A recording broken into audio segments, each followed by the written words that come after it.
नमस्कार. मी प्रांजल mind care या YouTube चॅनलवर आपले स्वागत आहे. मी एक प्रोफेशनल सायकोलॉजिकल काउन्सलर, त्याचप्रमाणे लाईफ कोच.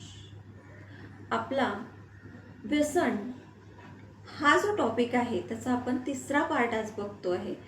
तर या थर्ड पार्टमध्ये आपण बघणार आहोत की व्यसनातून बाहेर कसं पडायचं. आपण बघितलं आजपर्यंत की व्यसन म्हणजे काय, व्यसनामध्ये कुठले कुठले परिणाम होते, ते लागलंय हे कसं ओळखायचं, त्याचे काय काय परिणाम होतात.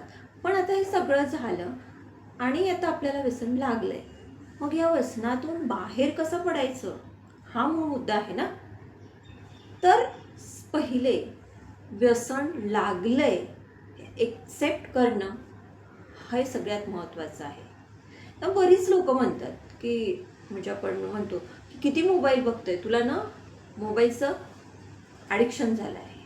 तर म्हणते हाय मला आणि ॲडिक्शन मोबाईलचं, अरे मी तर ठेवून देऊ शकतो.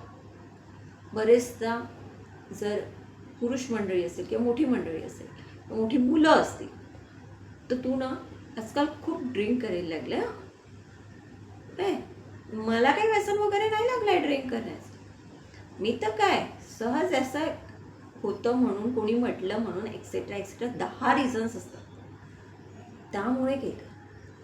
मला आत्ता म्हटलं तर मी सोडू शकते.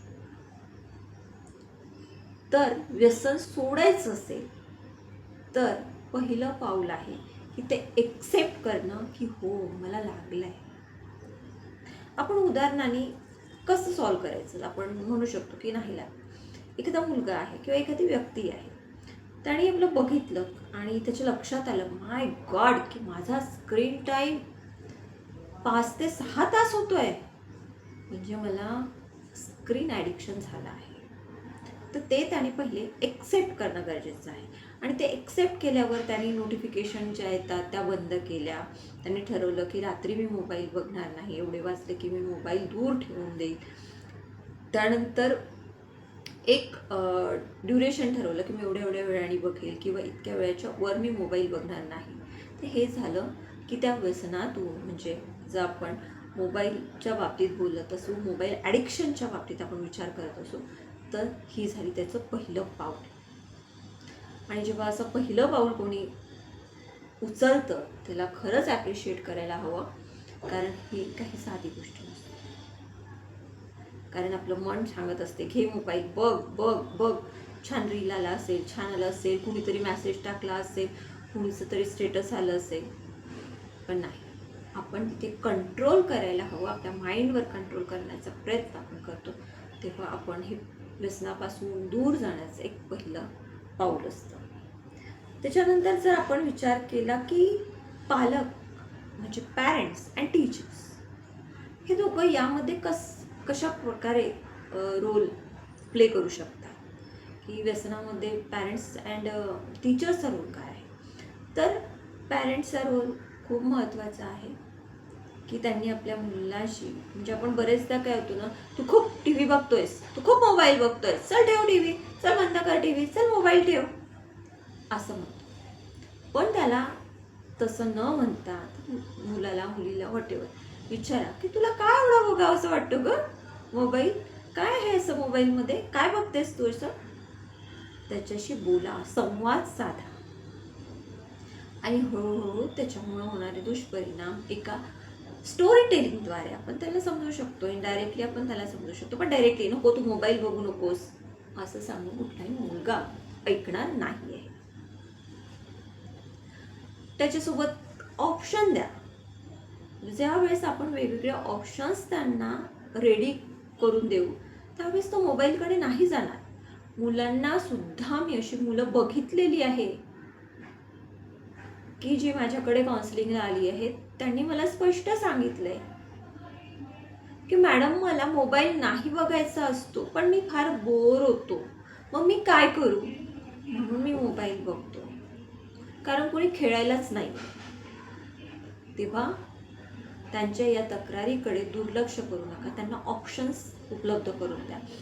मॅक्झिमम इंडोर गेम्स असेल, मॅक्झिमम मीन्स मला म्हणायचं आहे जर आउटडोअर गेम पॉसिबल नसेल तर इंडोर गेम्समध्ये त्यांना इन्व्हॉल्व करा, वेगवेगळ्या ॲक्टिव्हिटीजमध्ये इन्व्हॉल्व करा.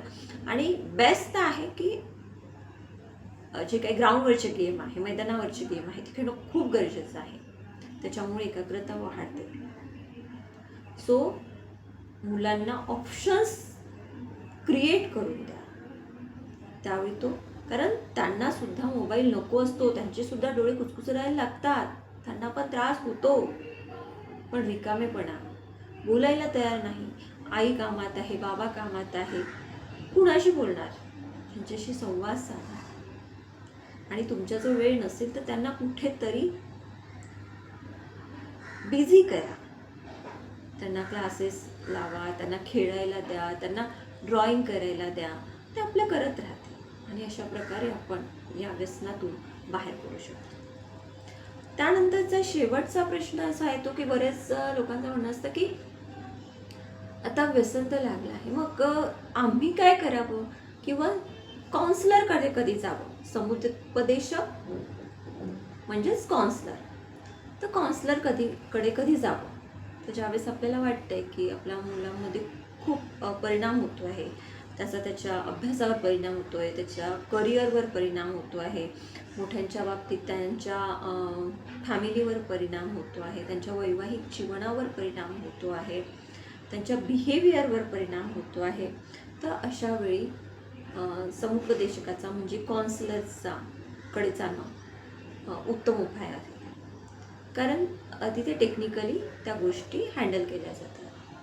तर अशा वेळेस आपण काउन्सिलिंग घेऊ शकतो आणि घ्यायलाच हवं. कसं आहे की बरेच लोकांच्या मनात एक काउन्सिलिंग आणि तेही सायकोलॉजिकल काउन्सिलरकडे जेव्हा जातात तेव्हा प्रत्येकाला वाटते की आता काउन्सिलिंगसाठी जाते म्हणजे काहीतरी भयानक आहे किंवा वेगळं आहे.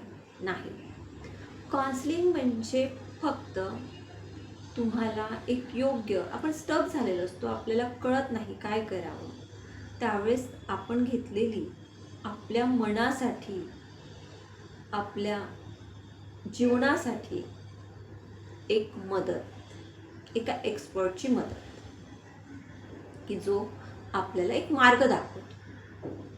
करायचं आपल्यालाच आहे, पण तो आपल्याला एक योग्य मार्ग दाखवतो. त्यामुळे काउन्सिलिंगकडे जो काही तुमचा बघण्याचा दृष्टिकोन आहे तो आधी बदला आणि गरज पडल्यास नक्कीच समुपदेशन घ्या, काउन्सिलिंग करा. तर हे झालं आपला आज तीनही आपले पार्ट्स कंप्लीट झाले आहे की व्यसन म्हणजे काय, त्याचे लक्षणं काय काय असते, त्याचे परिणाम काय काय होऊ शकतात, कुठली व्यसने असतात, व्यसनातून आपण बाहेर कशी पडू शकतो, समुपदेशनाची गरज आहे की नाही आहे, काउन्सिलिंग घ्यायचं की नाही घ्यायचं आहे, या वेगवेगळ्या गोष्टीवर आपण या तिन्ही पार्ट्समध्ये चर्चा केलेली आहे. आणि हो, प्रांजल माइंड केअर या माझ्या यूट्यूब चॅनलवर जर तुम्ही नवीन असाल आणि चॅनलला सबस्क्राईब केले नसेल तर व्हिडिओला सबस्क्राईब, लाईक करा आणि चॅनलला नक्की सबस्क्राईब करा. तुर्तास इथेच थांबूया. धन्यवाद.